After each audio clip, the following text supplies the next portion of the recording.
Oke, Bapak Ibu sekalian, teman-teman sekalian, selamat datang di kelas Political Theology. Ini bersejarah buat kita STT Tiberias karena ini pertama kalinya kita mengadakan mata kuliah yang unik ini. Kalau teman-teman lihat di Cambridge, di Harvard, dan di universitas atau sekolah teologi internasional, ya itu ada mata kuliah political theology atau kadang-kadang namanya kembarannya itu public theology dan lain sebagainya, tapi itu sama ya, sama public theology atau political theology ya. Jadi kita mau belajar dari mata kuliah ini bagaimana teman-teman ya ide-ide mengenai teologi itu bisa nyebrang dan mempengaruhi ide-ide dalam manusia, dalam kehidupan sosialnya, politiknya, ekonominya, dan tentunya dalam mata kuliah ini kita menekankan bagaimana ide dan konsep teologi itu mempengaruhi aktivitas politik umat manusia.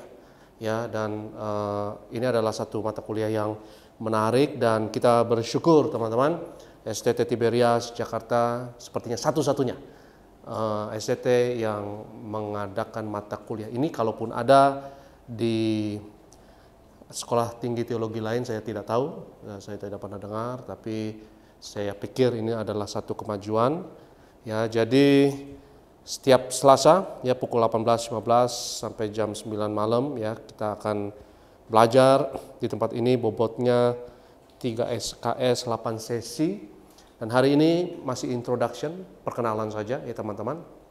Kita nggak usah stres-stres terlebih dahulu ya. Kita mau perkenalkan silabus, RPS singkatan dari apa bro? Rencana pembelajaran semester ya, rencana pembelajaran semester ya. Saya mau perkenalkan teman-teman dan kita mau agak santai dulu hari ini juga. Kita ada WhatsApp group sudah ya, sudah ada WhatsApp group dan di WhatsApp group itu sudah dibagikan link dari Google Drive dan di dalam Google Drive itu semua materi ada di situ teman-teman ya. Jadi nggak usah repot-repot, nggak usah cari-cari lagi, semua PDF dan semua keterangan semuanya ada di Google Drive tersebut yang teman-teman selalu bisa akses ya.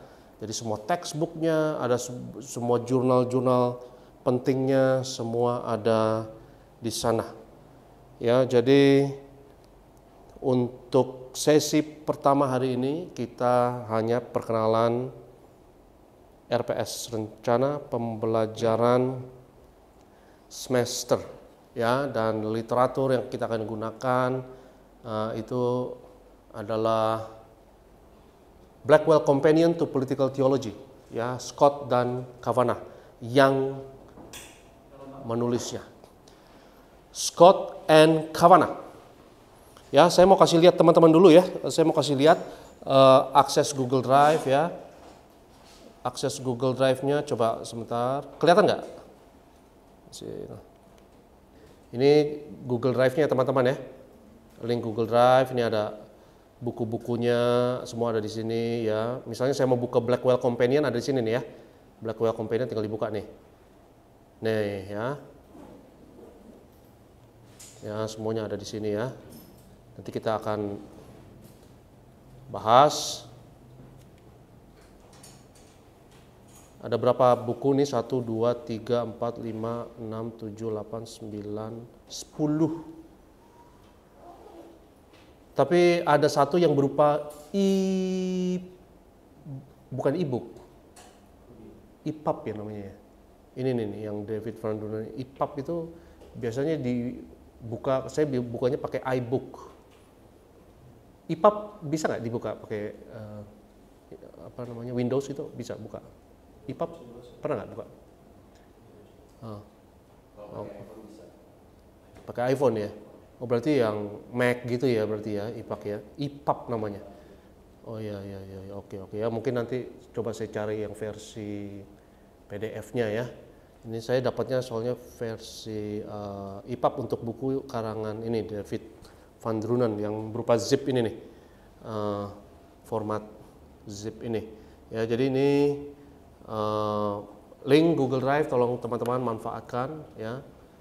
Dan kita mau belajar untuk banyak membaca nih, belajar membaca juga di sini ya, karena ide-ide yang terpenting menurut saya, ide terpenting di dunia ini adalah ide teologi, ya bukan filsafat, bukan yang lain, karena orang punya ide teologi dulu, baru akhirnya nyebrang ya menjadi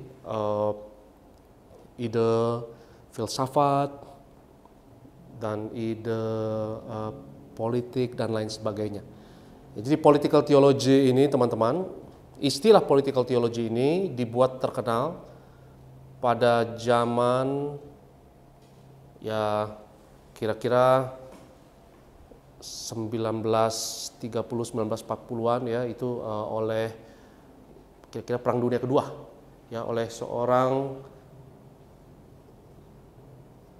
intelektual yang bernama Carl Schmitt. Ya, Carl Schmitt.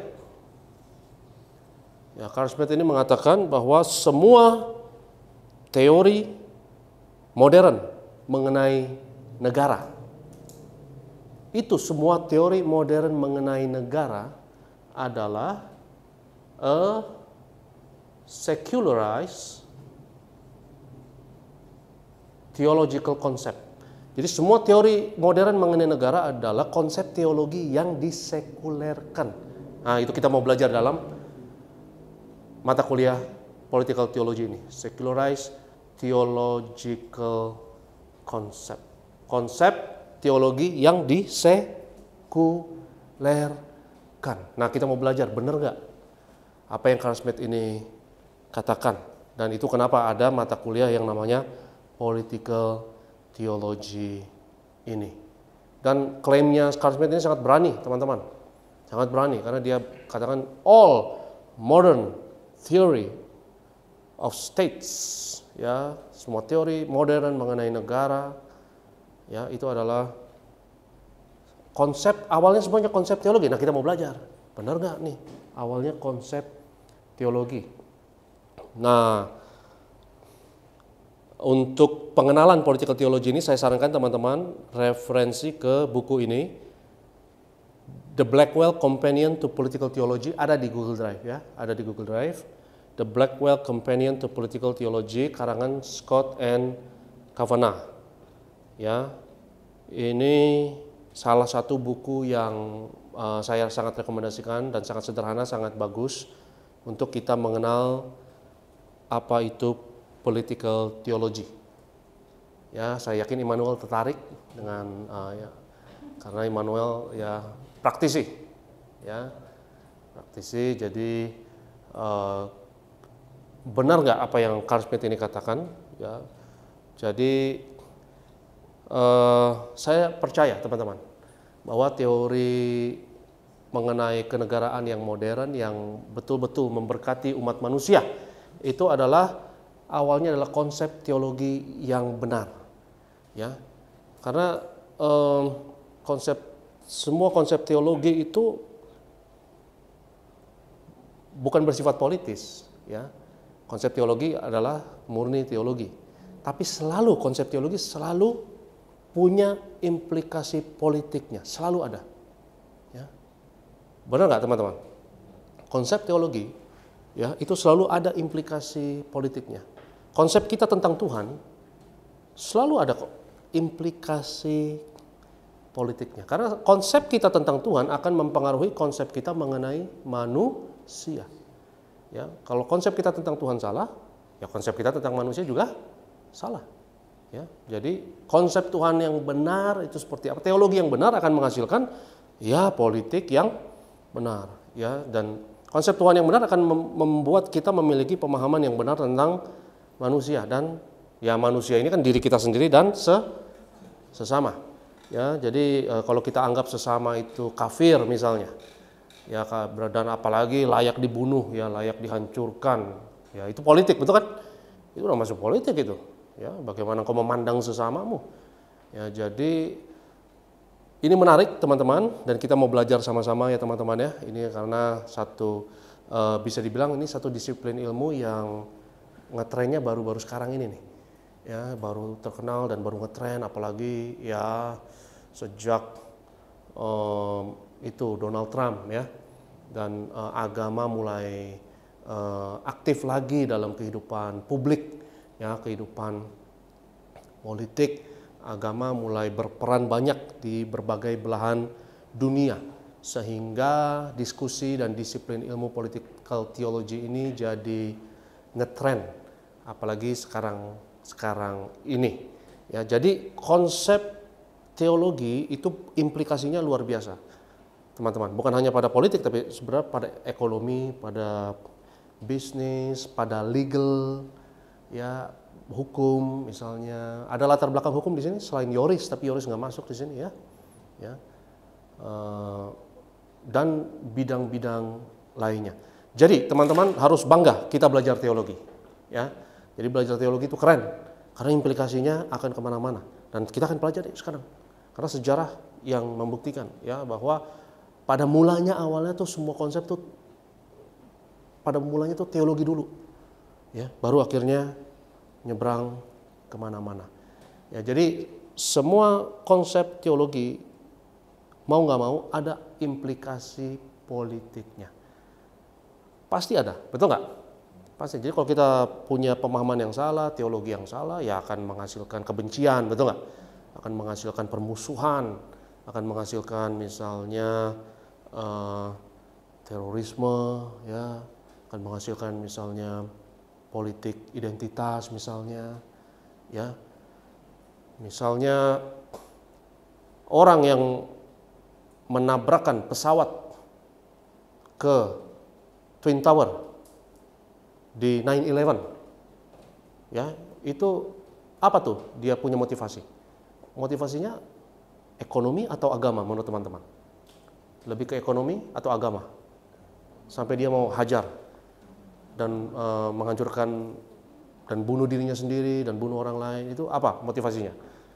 Ya, jadi kita lihat ya, agama itu punya satu pengaruh yang luar biasa, betul nggak? Ya, sampai bisa mengasihi orang, tapi bisa juga menghancurkan, ya, bisa juga membunuh. Ya, tapi tentunya kita di sini mau mengasihi, betul nggak? Ya, kita maunya punya konsep yang benar dan sehingga memiliki buah-buah yang benar. Kita ingat apa yang Yesus katakan, dari buah-buahnya lah kamu akan mengenal mereka. Ya, jadi konsep teologi yang salah akan menghasilkan buah-buah yang salah dan akan membuat hubungan antar manusia itu jadi kacau, jadi salah, jadi rusak. Dan hubungan antar manusia itu sosial, dan mau tidak mau implikasinya pasti ada ke politik. Ya, jadi itu yang kita pelajari teman-teman, dan itu seru ya. Dan kita mau coba The Blackwell Companion to Political Theology ini, dia ada definisi mengenai political theology yang menurut saya definisinya yang paling gampang dimengerti dibanding definisi-definisi yang lain ya. Ini misalnya, ini Google Drive-nya teman-teman ya. Google Drive ya teman-teman, buka ini misalnya The Blackwell Companion in Political Theology. Kita rata-rata saya yakin punya laptop semua ya. Nanti di rumah kan bisa kita buka ya, nih The Blackwell Companion. Nah, ya kan. Nah ini Scott and Kavanagh, ya, Peter Scott and William Kavanagh, ya, dan ya di halaman 1 di sini kita akan lihat nih teman-teman ya, dia kasih definisi dari political theology ya, tapi saya sudah copy paste di PowerPoint ya, ini dia definisi dari political theology. Ya, theology is broadly understood as discourse about God. Teologi itu dimengerti sebagai studi mengenai Tuhan dan manusia sebagaimana mereka berhubungan dengan Tuhan. Ya, jadi pengertian kita tentang Tuhan pasti ada implikasinya ke pengertian kita tentang diri sendiri. tentang manusia. Karena manusia disebut dalam Alkitab sebagai gambar dan rupa Allah. Ya, manusia. Jadi kalau gambar Tuhannya salah, ya maksudnya konsep Tuhannya salah, teologinya salah, ya konsep mengenai manusia juga salah dong. Ya nggak? Studi mengenai Tuhan namanya apa? Teologi. Kalau studi mengenai manusia namanya apa? Ya, antropologi. Ya, jadi kalau teologinya salah, antropologinya juga salah. Ya, kalau konsep mengenai manusia salah, ya konsep-konsep sosialnya juga salah, konsep politiknya juga akan salah. Ya, the political is broadly understood. Nah, ini apa maksudnya political? Ya, kita bukan belajar politik teologi, tapi kita belajar political theology. Ya, jadi kalau politik itu kan kata benda ya. Kalau political kata sifat. Ya, ini kata sifat. Ya, yang kita pelajari politik sebagai kata sifat. Ya, political theology. The political is broadly understood. Political ini dimengerti secara luas sebagai as the use of structural power. As the use of structural power to organize a society or community of people. Ya, jadi political itu dimengerti secara luas sebagai digunakannya power ya atau otoritas atau kuasa secara struktural untuk mengorganisir masyarakat atau komunitas manusia. Oke? Ya, teman-teman boleh catat atau ada ya di textbook kita, boleh diakses nanti di Google Drive ya, dan ini penting definisi ini. Karena teologi dulu yang didefinisikan ya. Teologi itu apa? Studi mengenai Tuhan. Singkatnya begitu ya. Political itu apa? Ya, itu studi mengenai bagaimana struktur dari power, otoritas atau kuasa itu digunakan untuk mengorganisir masyarakat, komunitas, ya, baik pemerintahan, baik negara, ya, baik tata negara. Under this spacious rubric, politics may be understood for the purpose of a political theology in terms of the self-governance of communities and individuals. Ya, jadi politik di sini dalam pembahasan ini dimengerti sebagai atau dalam artian self-governance dari komunitas atau individu. Or in terms of Max Weber's more circumscribed definition of politics as seeking state power. Jadi ini sangat bertalian dengan tata negara dan kenegaraan ya, dan pemerintahan. Paling tidak itulah yang berhubungan atau bertalian dengan definisinya Max Weber yang lebih dipersempit ya. Circumscribe itu maksudnya lebih dipersempit. Jadi ini berhubungan dengan bagaimana, singkat kata teman-teman ya, bagaimana teologi bisa mempengaruhi pemerintahan, bentuk ketatanegaraan, dan bisa mempengaruhi sistem pemerintahan. Oke? Oke, itu belum definisinya, belum. Kita belum masuk definisi. Ya, kita masih bahas teologi itu apa, kita masih bahas political itu apa, betul? Nah, sekarang kita bahas apa itu political theology. Ya, nah ini dia definisi kita, political theology. Political theology is then the analysis and criticism of political arrangements. Itu dia. From the perspective of differing interpretations of God's ways with the world. Ada yang mau terjemahkan? Ada yang mau terjemahkan, bro? Jadi political theology itu apa? Analisa dan kritik dari tatanan politik gitu ya. Political arrangements yang termasuk di dalamnya apa? Budaya ya, psikologi, sosial, dan bahkan ekonomi ya. Dari perspektif atau dari sudut pandang apa? Dari sudut pandang berbagai tafsiran atau interpretasi mengenai God's way with the world. Ya, mengenai cara Tuhan berurusan dengan dunia ini atau berurusan atau singkatnya dari sudut pandang teologi, udah gitu aja, ya. Karena God's way with the word kan teologi, betul nggak? Ya, interpretation of God's ways with the word itu adalah singkat kata itu adalah teologi. Jadi bagaimana teologi mempengaruhi analisa dan kritik dari tatanan politik. Ya, bagaimana tatanan politikal ini diatur di dalam satu komunitas. Dan kita mau belajar dalam mata kuliah ini bahwa teologi sangat berperan dalam mengembangkan tatanan politik dalam sejarah umat manusia.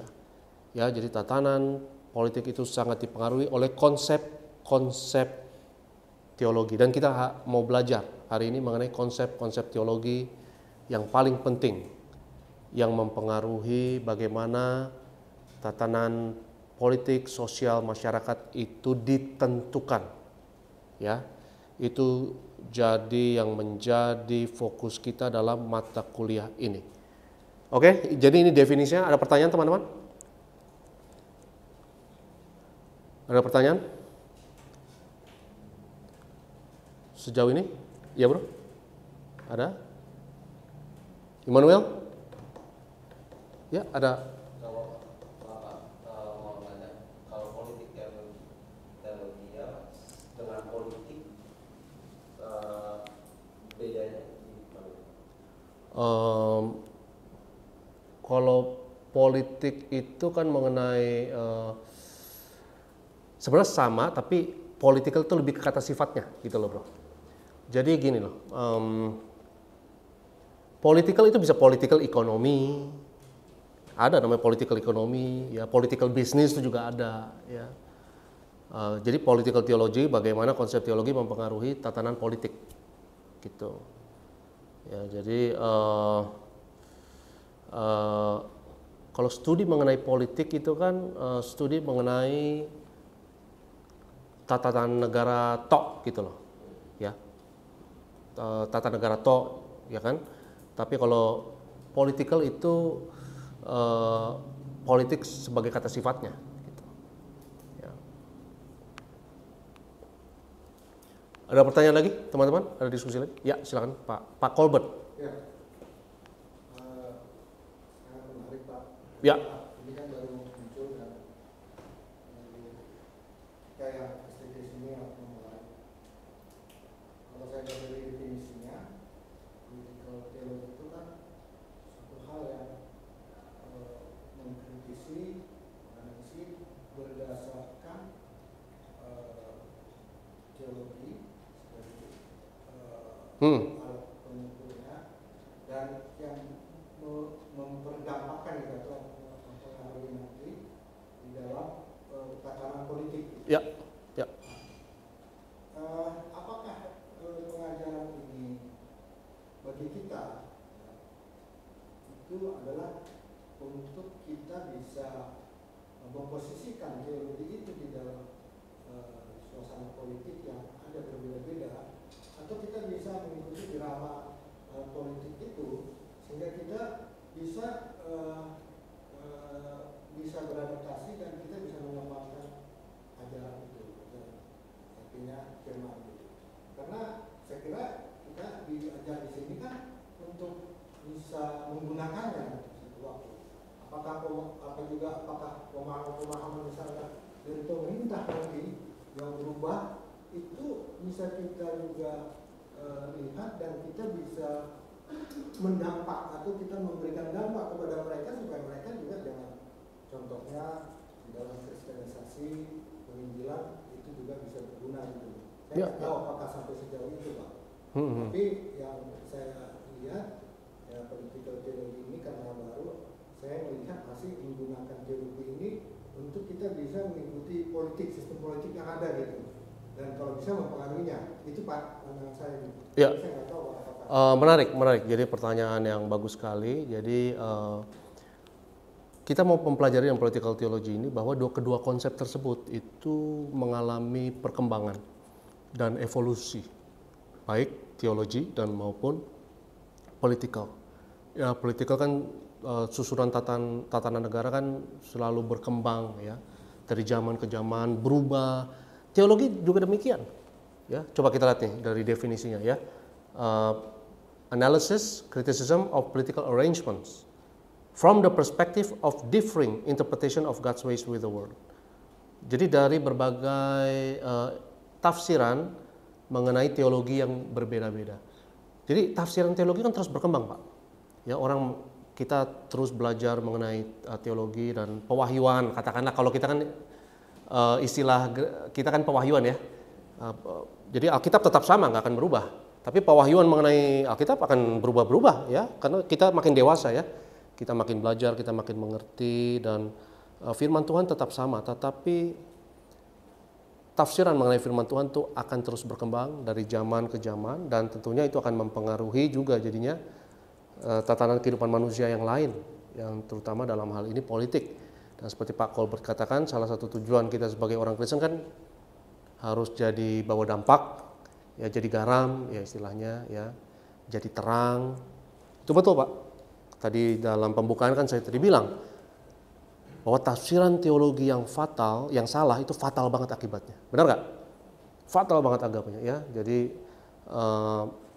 tafsiran yang salah mengenai firman ini bisa buat kita bunuh orang. Kalau kita salah, benar nggak? Ini bisa buat kita menghakimi orang, bisa buat kita merendahkan manusia, ya, bisa membuat kita tafsiran yang salah dari buku ini atau kitab ini, bisa membuat kita merasa paling benar sendiri, betul nggak? Bahkan bukan hanya merasa paling benar, kalau perlu hancurkan orang lain, ya, bunuh orang lain, dan itu terjadi. Dan bahkan dalam kekristenan ini terjadi, ya, orang tafsirkan buku ini pakai ayat-ayat yang sama kita, ya, tapi dia serang orang lain, bunuh orang lain, hancurkan orang lain, ya, misalnya. Jadi jangan pikir hanya terjadi di agama lain, dalam kekristenan yang mengajarkan kasih pun, karena orang kan bebas tafsirkan, ya. Jadi kalau tafsirannya ya suka-suka dia, ya, implikasinya kepada kehidupan bersosial, ya, terhadap sesama. Karena perintah Tuhan pertama kan kasihlah Tuhan Allahmu, perintah Tuhan kedua kasihilah sesamamu, ya. Jadi banyak sekte-sekte kekristenan, ya, yang ya kita katakan sebagai label sekte, ya, yang misal teman-teman tahu David Koresh, pernah tahu nggak? Pernah dengar David Koresh, ya, sekte itu yang bunuh berapa orang itu, ya, banyak sekali, ya. Jadi ya itu mungkin teroris tapi dalam kekristenan, ya. Jadi semua agama punya teologi masing-masing, ya kan? Semua agama, tapi yang kita urus di sini teologi kekristenan yang kita urus, kita nggak urus teologi agama lain. Tetapi tujuan kita dalam political theology ini, kita mau mencari tahu, ya, mana teologi yang benar yang dapat memberi dampak yang baik, Pak, terhadap kehidupan berpolitik masyarakat, dan dapat berpengaruh baik, membawa dampak yang baik dan memberkati, ya, masyarakat dalam jangka panjang, ya. Jadi oke, ada pertanyaan lagi mengenai definisinya, ya? Apakah seperti zaman kekaisaran Romawi dulu, Pak, dengan sejarah gereja, kan itu mereka saling membutuhkan, dan Maksudnya saling membutuhkan? negara itu, pemerintah itu kan memang membutuhkan kehadiran gereja juga. Waktu zaman Romawi? Ya, Romawi. Apakah seperti Zaman Katolik lah, ya, Roma Katolik. Oke, terus? Apakah memang seperti itu, maksud dasarnya konsep? Pertanyaan bagus. Dan kita harus jawab nih pertanyaan ini, kita harus jawab masing-masing, ya. Kita sebagai umat dulu zaman Roma Katolik, negara dan gereja itu satu, ya. Negara dan gereja apa? Sempat satu. Jadi betapa berkuasanya Paus saat itu. Kuasanya sangat besar karena dia kaisar dan dia juga paus. Nah, kita mau balik ke situ atau enggak? Atau lebih bagus seperti sekarang ini, terpisah? Menurut teman-teman gimana? Ayo, ada yang bisa jawab? Lebih bagus terpisah atau karena kalau saya jadi satu bukannya lebih baik. Jadi negara dan gereja jadi satu kan? Jadi hukum gereja, hukum negara. Apa itu yang Tuhan mau buat kita, umatnya? Apa Tuhan mau umat Kristen menguasai negara? Apa Tuhan mau agama Kristen jadi negara? Ya kalau saudara kita kan istilahnya khilafah, ya kan? Saudara kita istilahnya khilafah kan? Apa kita juga harus begitu?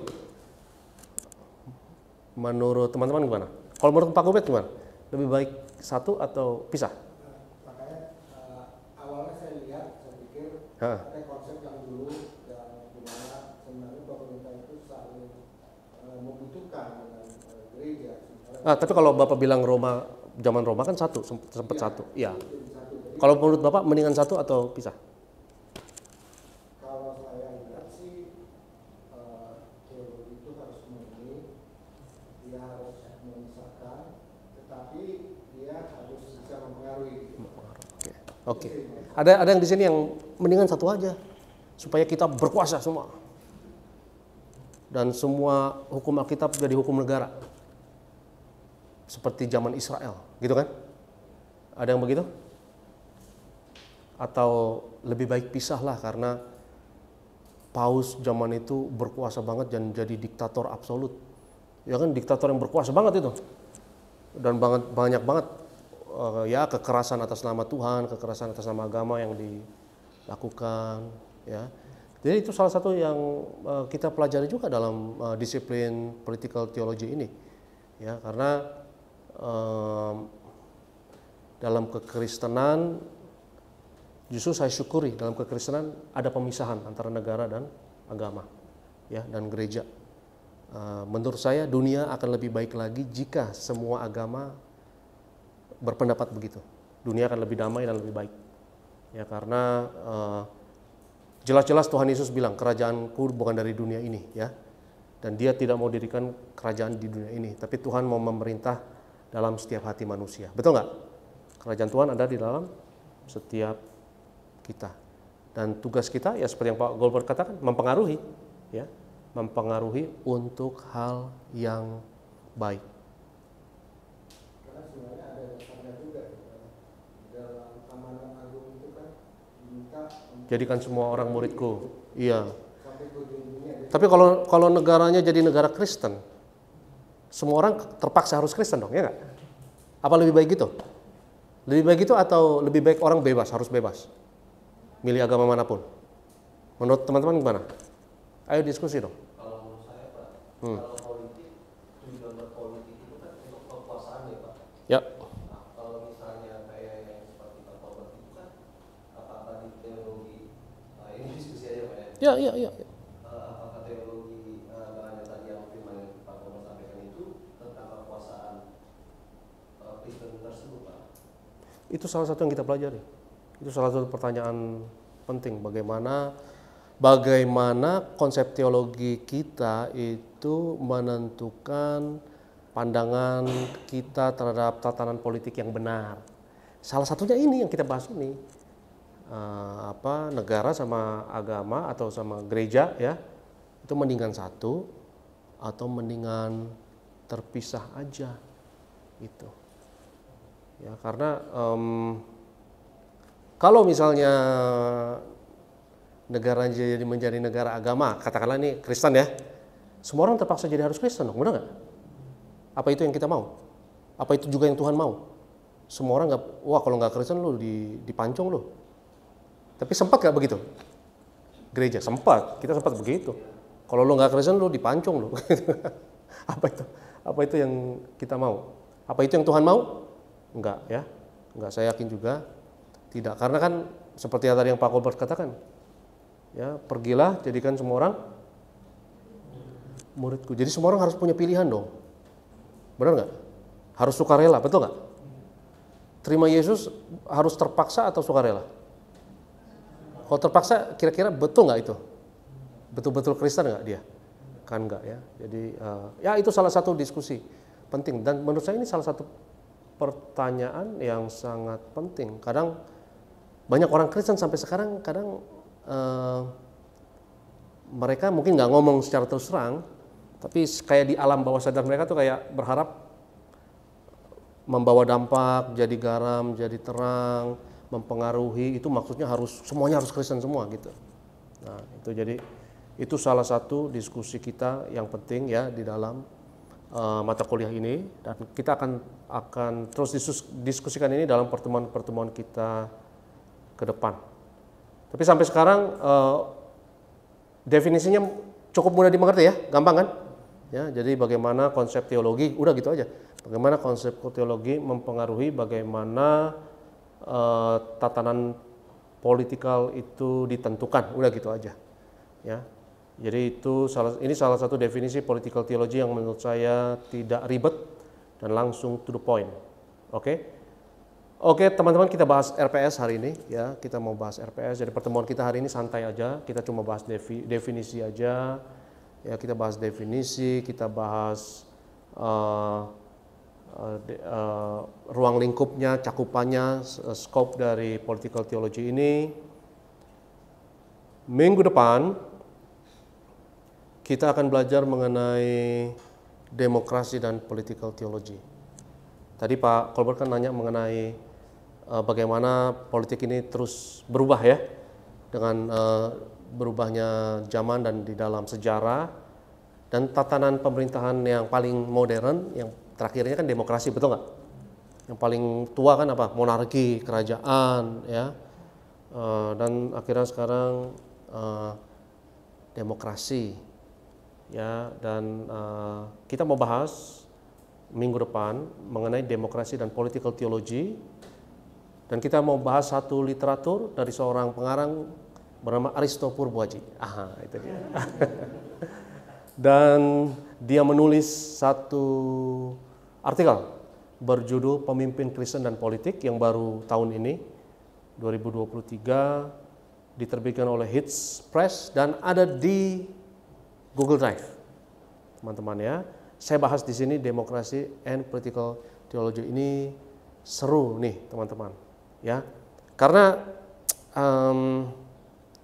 ya ada beberapa orang Kristen juga yang bilang ada loh beberapa orang Kristen yang bilang bahwa demokrasi itu bentuk yang Tuhan tidak mau ya. Jangan salah, ada beberapa orang Kristen masih yang pikir bahwa bahkan teolog Kristen yang ternama yang pikir bahwa yang Tuhan mau itu negara Kristen sebenarnya gitu. Nah itu nanti kita bahas, dan ini berjudul Pemimpin Kristen dan Politik. Itu hanya 10 halaman teman-teman ya. Ini hanya 10 halaman dan kita akan ulas besok. Dan demokrasi kan adalah salah satu tatanan politik kan. Salah satu tatanan politik ya. Kita akan bahas apa sih bedanya dengan misalnya monarki kan kerajaan ya. Dan apa tuh istilahnya, totalitarian ya, atau kadang-kadang totalitarian atau sistem totaliter kadang susah dimengerti, tapi intinya itu sistem yang diktator, benar nggak ya? Sistem yang diktator, totalitarian atau totaliter. Contohnya negara-negara mana yang nggak demokrasi, non demokrasi? Kita harus bersyukur loh, bangsa ini demokrasi nomor 3 terbesar di dunia. Jadi jangan main-main sama bangsa ini, ya nggak? Bangsa ini, enggak, Indonesia nomor 3 terbesar di dunia. Demokrasi mana terbesar di dunia? Salah. Mana negara demokrasi terbesar di dunia? Jumlah populasi, iya. Mana demokrasi terbesar di dunia, negara apa? Salah. Dia bukan demokrasi itu. Negara apa? Nggak ada yang bisa tebak. Israel demokrasi tapi kecil. Brazil gede tapi bukan yang tergede. Ayo. Rusia bukan. Rusia pemilunya pura-pura itu. Ya ayo dong, masa nggak tahu? Populasi besar. 3. Populasi nomor 4. Tapi dia negara demokrasi terbesar ketiga. India, ya. Demokrasi terbesar di dunia itu India. Kedua Amerika. Ketiga Indonesia. Ya, jadi saya pikir kita disayang Tuhan lah. Ya, kita bisa negara ketiga terbesar demokrasi di dunia. Ya, jadi bahkan kita setelah Amerika loh. Ya, jadi besok minggu depan kita akan bahas demokrasi dan political theology. Karena seperti yang tadi saya katakan, ya ada beberapa teolog ternama loh, teolog yang teologinya adalah political theology-nya adalah bahwa yang Tuhan mau itu sebenarnya negara Kristen, negara yang benar itu negara Kristen gitu ya. Ya kan kalau saudara kita ada beberapa faham yang mengatakan bahwa demokrasi ini togut ya, tahu ya? Ya maksudnya nggak benar gitulah istilahnya. Ada juga orang Kristen yang begitu, yang bilang demokrasi ini ya nggak benar lah gitu. Dan tujuan kita orang percaya harus ambil alih semua. Nah kita mau bahas itu, apa kita mau kayak begitu juga atau apa sebenarnya yang Tuhan inginkan. Jadi mana teologi yang benar ya untuk menghasilkan tatanan politik yang sebetulnya yang Tuhan paling mau untuk kita semua. Ya jadi itu minggu depan. Kalau teman-teman mau baca duluan juga nggak apa-apa ya. Ini bahasa Indonesia yang saya tulis, pemimpin politik dan gampang dimengerti. Hanya 10 halaman, tapi kita akan bahas minggu depan, ya karena penting untuk bahas ini. Itu sesi 2 dan minggu depannya sesi 3 kita akan menjawab satu konsep teologi yang paling penting, yang paling canggih, yang menghasilkan satu dampak luar biasa dalam kehidupan manusia, dalam sosial dan politiknya. Namanya adalah Imago Dei. Apa artinya? Apa artinya Imago Dei? Gambar dan rupa Allah, ini dia. Ya, artinya apa? Gambar dan rupa Allah. Ini konsep Alkitab yang canggih, yang luar biasa, teman-teman. Yang konsep ini kita tahu ya, itu dalam Perjanjian Lama pertama kali muncul, dan dalam Perjanjian Baru dikatakan bahwa Yesus adalah gambar Allah yang tidak kelihatan. Betul nggak? Paulus kan mengatakan demikian kan? Kita akan membahas satu literatur, satu artikel dari, ini nama belakangnya susah banget untuk dibaca, saya nggak tahu juga bacanya kayak gimana nih. SZCZ Zerba gitu. Saya nggak tahu bacanya gimana nih. Ya, Zerba gitu aja kali ya.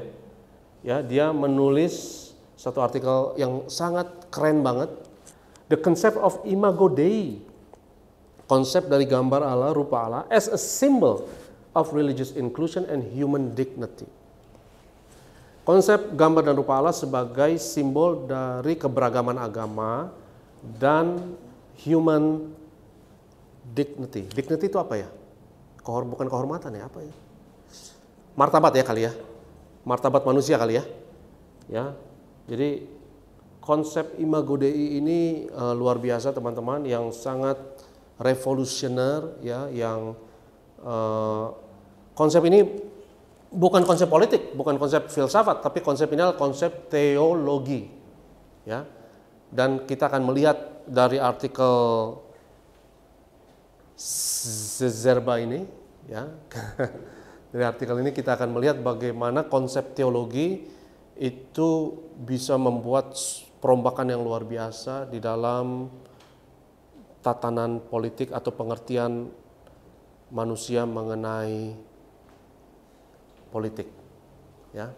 Dan kita juga akan belajar nanti teman-teman ya, misalnya sekarang konsep-konsep modern mengenai hak asasi manusia misalnya ya, konsep mengenai hak asasi manusia itu munculnya dari mana ya. Itu dasarnya sebenarnya dasarnya teologis.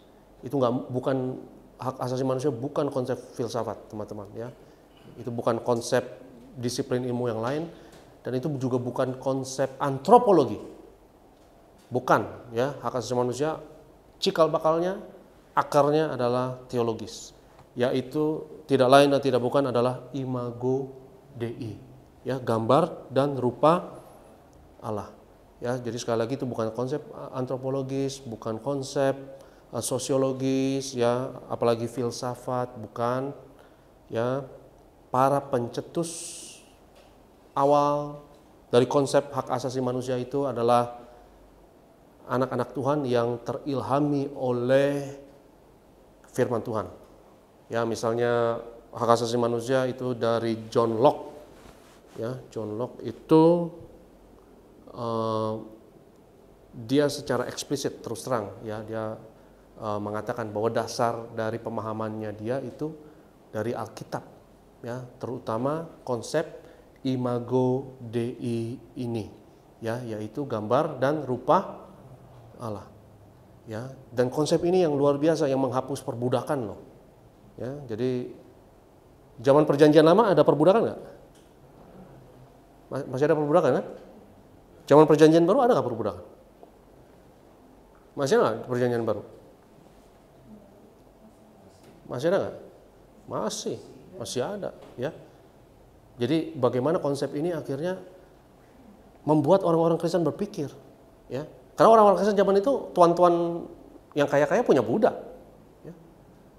Dan satu sakramen yang paling menghancurkan perbudakan itu sakramen, tebak sakramen apa? Yang paling menghancurkan perbudakan dalam sejarah. Ada perjamuan kudus, ada minyak urapan, ada baptisan, ada tebak sakramen apa?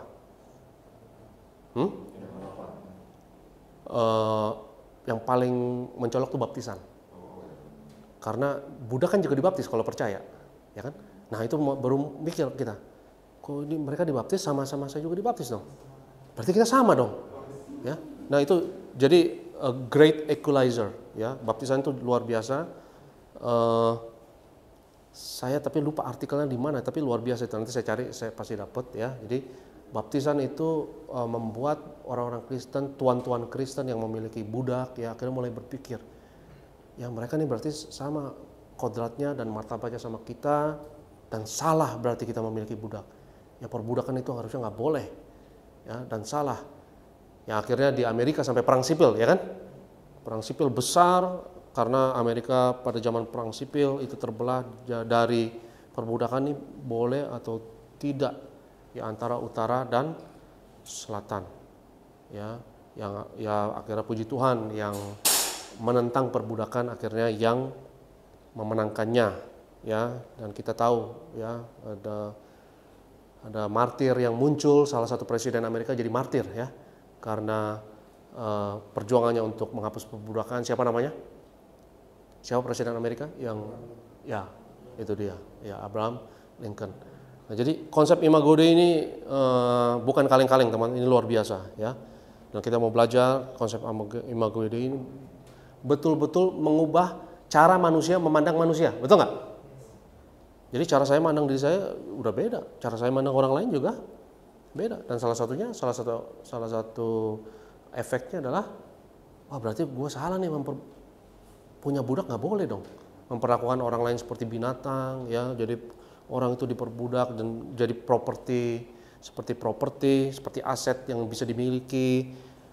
Jadi kekristenan punya kontribusi luar biasa dalam sejarah umat manusia, betul nggak, teman-teman? Ya, jadi kita memiliki dunia yang lebih beradab sekarang, benar nggak? Ya kan? Tapi kita lihat konsep ini berevolusi, ya, dia rombak semua lini, ya, sosial, politik, budaya, hukum, perlahan tapi pasti. Dan saya percaya sampai sekarang juga terus bergerak, ya. Konsep mengenai gambar dan rupa Allah ini, karena konsep gambar dan rupa Allah ini adalah Kristus Yesus sendiri, ya, karena Yesus adalah gambar Allah yang tidak kelihatan, ya, kata Rasul Paulus. Oke. Itu sesi 3, kita akan belajar literatur tersebut dan kita akan bahas. Teman-teman kalau mau baca duluan silakan, ya. Jangan sampai malas baca, teman-teman, ya. Kita akan banyak baca. Ya, saya nggak paksa untuk baca semua, ya, tapi paling nggak baca paragraf-paragraf awalnya lah, ya.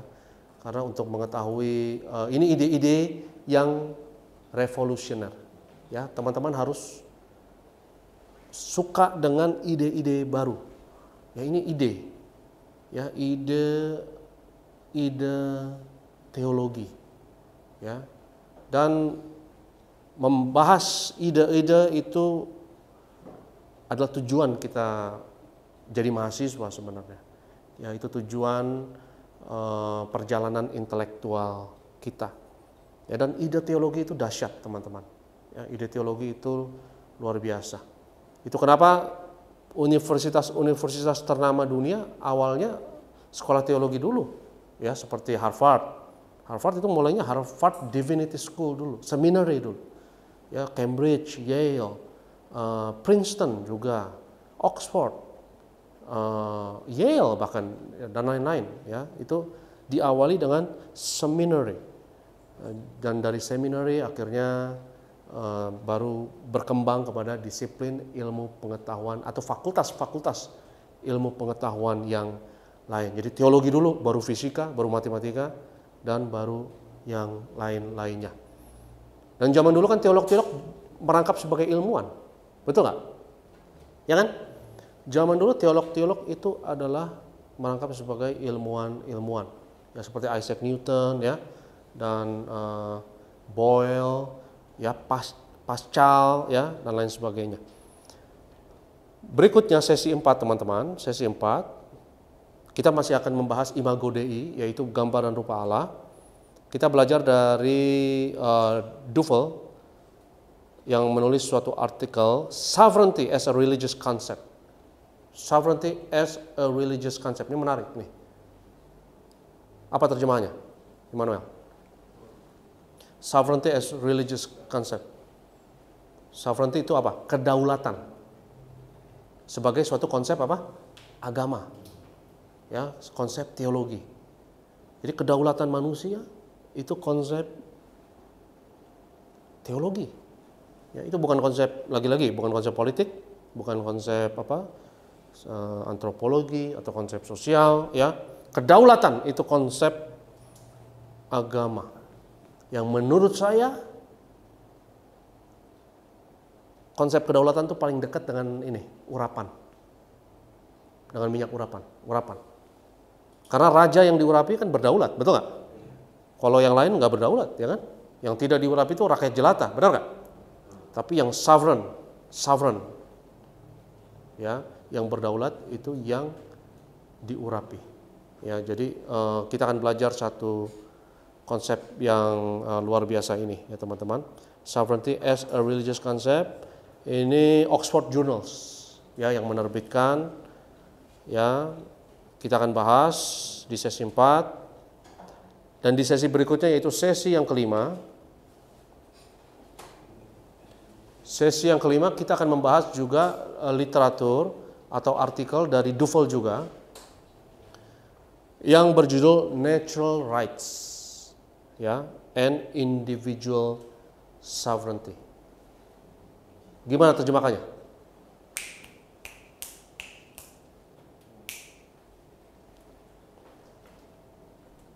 Natural Rights and Individual Sovereignty. Apa terjemahnya? Natural Rights kalau diterjemahkan itu mungkin apa ya? Ada terjemahan bahasa Indonesia itu ini paling mendekati hak asasi manusia lah, ya. Tapi dia hak kodrati, ya, hak kodrati dan kedaulatan individu. Ya, kita mau bahas Duvel juga ini salah satu penulis yang favorit saya mengenai disiplin tema-tema atau topik-topik dalam political theology, ya.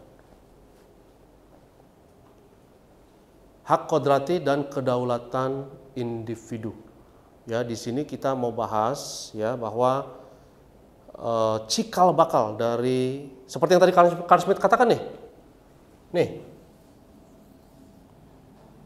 konsep teologi yang disekulerkan, ya, konsep teologi yang disekulerkan. Jadi awalnya bukan sekuler dulu, awalnya apa? Teologi, baru akhirnya dia jadi sekuler. dan memberkati umat manusia. Ya, jadi awalnya adalah teologi dulu. Awalnya imago Dei, gambar dan rupa Allah. Dari gambar dan rupa Allah akhirnya jadi natural rights atau hak kodrati, ya, natural rights. Sebenarnya bukan ke natural rights dulu, sebenarnya ke natural law. Ya, nanti saya akan tulis di sini ya. Pertama imago Dei, ya. Lalu natural law. Nanti saya jelasin natural law di pertemuan-pertemuan berikut. Kita ada yang pernah dengar nggak natural law? Natural law itu katakan hukum kodrati, ya. Dan natural law ini bukan hak, ya. Baru akhirnya ke natural rights, baru akhirnya ke hak asasi manusia, katakanlah demikian. Ya. Hak asasi manusia. Ya.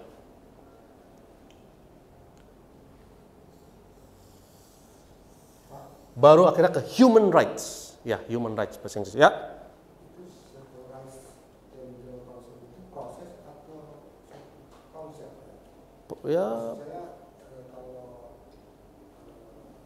konsep, kalau dia proses kan berarti bagaimana mensekulerkan hal-hal yang teologi dan itu bisa diterima dan disosialisasikan. Tapi kalau ya konsep hanya bentuk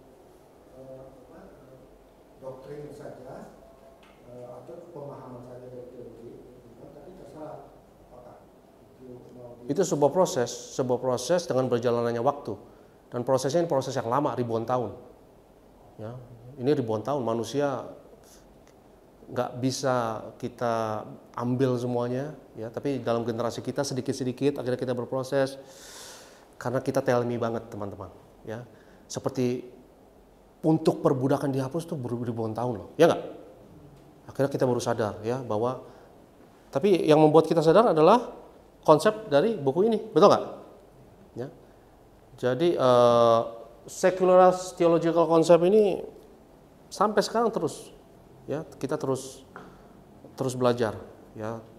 Saya percaya, ya, semakin kita mengerti firman, ada pewahyuan yang baru, ya. Yang saya yakin tokoh-tokoh seperti John Locke itu, ya, dia bukan pendeta, tapi dia, menurut saya, kontribusinya buat umat manusia luar biasa menurut saya. Dia seorang ahli hukum, ya, John Locke ini seorang juris, seorang ahli hukum, tapi dia baca buku ini dan terilhami oleh firman Tuhan, konsep imago Dei, gambar dan rupa Allah, dia kembangkan ini natural rights, ya. Yang sebenarnya asalnya adalah natural law. Ya, dan natural law ini lebih kepada, bukan kepada hak manusia tapi kewajiban manusia. Ya, jadi lebih kepada natural law ini saya suka sebut sebagai hak, saya sebut sebagai kewajiban asasi manusia. Saya sebutnya begitu. Ya, saya lebih suka terjemahkannya bahwa ini kewajiban asasi manusia. Jadi HAM kadang-kadang memang kebablasan, betul nggak? HAM kadang-kadang kebablasan karena HAM tuh lebih hak, ya. Gue berhak ini, gue berhak itu, berhak ekspresikan diri dan lain sebagainya. Ya, saya berhak jadi berbeda. Dan kita nggak mau jadi manusia yang hanya bisa menuntut hak-hak aja kan.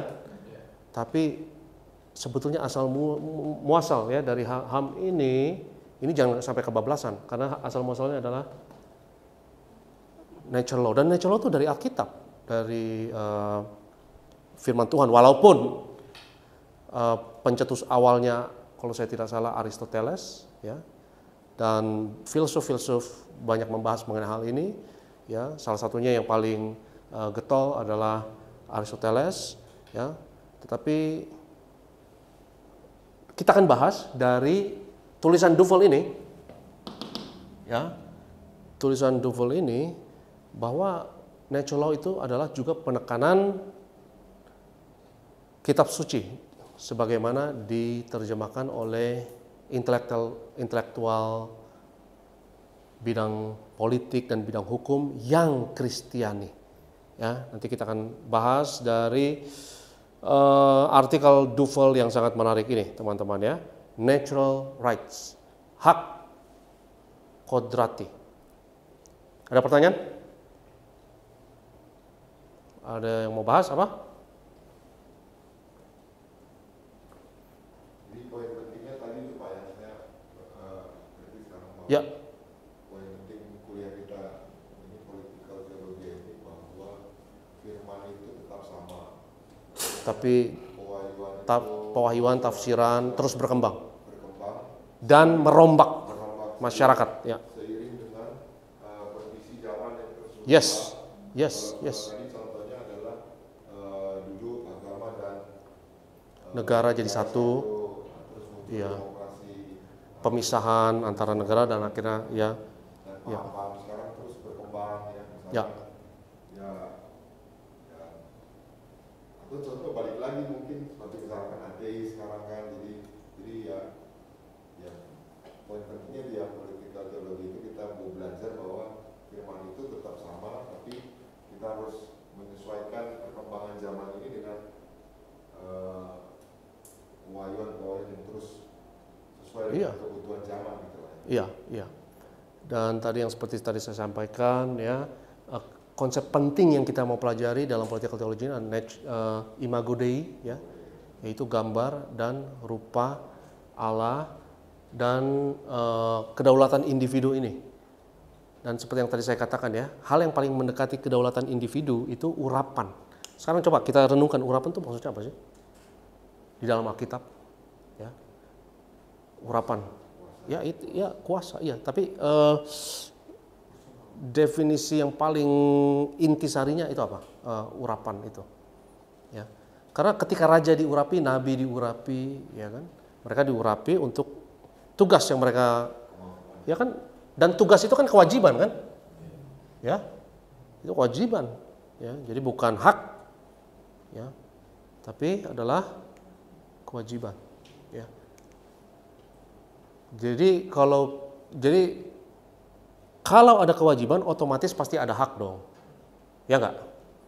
Tapi mana yang harus kita pentingkan di sini? Kalau menurut saya yang harus kita pentingkan kewajiban, jangan hak kita dulu, benar nggak?